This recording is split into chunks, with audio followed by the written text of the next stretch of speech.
This might be a fairly interesting watercolor, if in fact it were a watercolor, but it's not. It's really an old palette of mine that I found laying around. It's about, I don't know, 25 years old or something.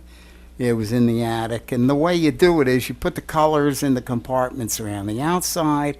You wash this area up with a sponge if you want, but you take the colors from here and mix it here. There's a lot of different palettes like this on the market. I've tried them all. If I ever find one that I really like, I'll post it on the site and let you know. Here's an important tool. It's a credit card. I actually got it in a kind of nice hotel. I don't know why it says peer behind closed doors. What I wanted to show you is that I used the scissors and I cut off a little corner and a somewhat bigger corner and a still bigger corner and finally a nice big corner. We're going to use this for making lines and scraping and doing all sorts of cool stuff. This is actually an important tool. You would not believe what a great tool a plain old spoon can be. I can cut lines of grass. I can even scrape out trunks of trees. You'll be seeing me use this a lot during various lessons. Of course, it doesn't matter what color it comes in. What you're looking at here is a piece of watercolor paper, a couple of clips, and both of them on a piece of plastic. This plain ordinary stuff that I just bought in a hardware store, but I scratched it up. You don't need to. I scratched it because there's a lot of lights here, and without the scratches it would reflect badly. We're going to need something like this to put our watercolor paper on for any number of reasons, but we don't want to paint on a tabletop. We want to paint on something that we can turn, move, do easily without handling the paper. This is a very important tool.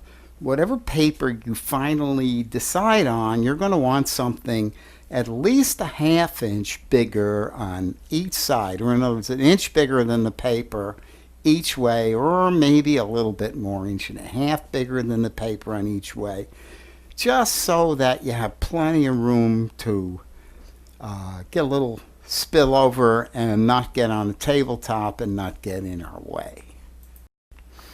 This pencil and this eraser are just the most common stuff. The eraser particularly is a white block eraser. That's the only kind that we use on watercolor paper.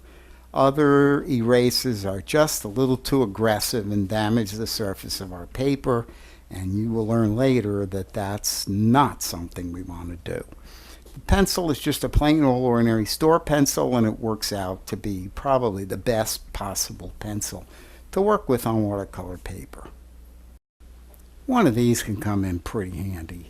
I don't use them too much, but I know watercolor painters that use them a lot. Finally, let me just mention a great big paper cutter. It's a good thing when you fold a watercolor paper in half and you use this. You can cut it pretty cleanly, and it's a pretty easy way to cut the paper. A hair dryer is a great thing. If your paper's wet and you need it dry, you can do it pretty quickly. The only thing you need to know about a hair dryer is don't blow any area that's shiny, because that's wet paint and the dryer will just blow it around.